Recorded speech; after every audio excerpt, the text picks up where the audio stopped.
నమస్తే, welcome to 4 sides TV. విశాఖలో నిర్వహించిన కాంగ్రెస్ పార్టీ విస్తృత స్థాయి సమావేశంలో AP PCC chief YS Sharmila Reddy ముఖ్య అతిథిగా పాల్గొన్నారు. రాష్ట్రంలో జరుగుతున్న పరిణామాలపై ఆమె స్పందించారు.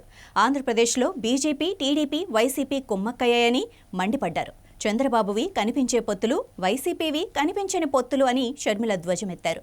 ప్రత్యేక హోదాపై అధికారంలో వచ్చిన వెంటనే జగన్ మర్చిపోయారని గుర్తు చేశారు. కాంగ్రెస్ పార్టీ నాయకులందరికీ, కాంగ్రెస్ పార్టీ కార్యకర్తలకు, రాజశేఖర రెడ్డి గారి అభిమానులకు, మీడియా మిత్రులకు, మీ రాజశేఖర రెడ్డి బిడ్డ శిరస్సు వంచి చేతులు జోడించి మనస్ఫూర్తిగా నమస్కరించుకుంటున్నాను.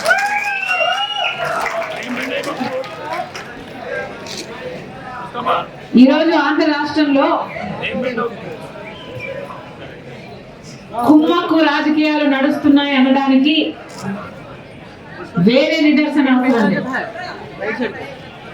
ఉన్న పార్టీలు అటు పాలక పక్షమైన ప్రతిపక్షమైన బీజేపీతో కుమ్మక్కయ్యారు అనడం అబద్ధం అవుతుందా? గత 10 సంవత్సరాలుగా చూస్తున్నాం. మొదట అధికారంలో ఉన్న టీడీపీ ప్రభుత్వం ఏమో బీజేపీ పార్టీ 10 సంవత్సరాలు స్పెషల్ స్టేటస్ ఇస్తామంటే చంద్రబాబు గారు 15 సంవత్సరాలు స్పెషల్ స్టేటస్ కావాలన్నారు. అదే బీజేపీ పార్టీతో పొత్తు పెట్టుకున్నారు. టీడీపీ ఎంపీలను మంత్రులను చేసుకున్నారు.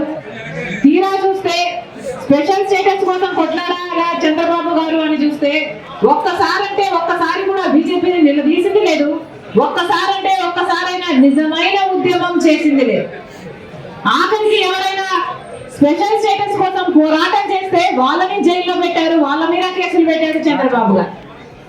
అలా చంద్రబాబు గారు 5 సంవత్సరాలు బీజేపీతో పొత్తు పెట్టుకుంటే, ఇక కాంగ్రెస్ పార్టీ, ఇప్పుడు వైసీపీ పార్టీ, అధికారంలో ఉన్న వైసీపీ పార్టీ కంటికి కనిపించని పొత్తులు పెట్టుకుంది బీజేపీ పార్టీ.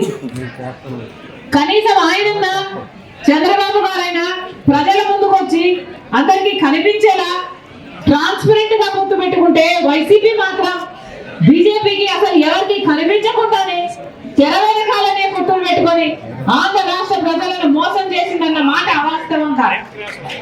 ప్రతిపక్ష నాయకుడిగా జగనన్న గారు ఎన్నిసార్లు ప్రతిరోజు ప్రత్యేక హోదా గురించి మాట్లాడారు. ప్రతిపక్ష నాయకునిగా చంద్రబాబు గారు ముఖ్యమంత్రిగా ఉండగా, చంద్రబాబు గారు బీజేపీతో పొత్తు పెట్టుకున్నాక ప్రతిపక్ష నాయకుడిగా జగనన్న గారు ఎన్నో నిరాహార దీక్షలు చేశారు స్పెషల్ స్టేటస్ కోసం. ఆ రోజు జగన్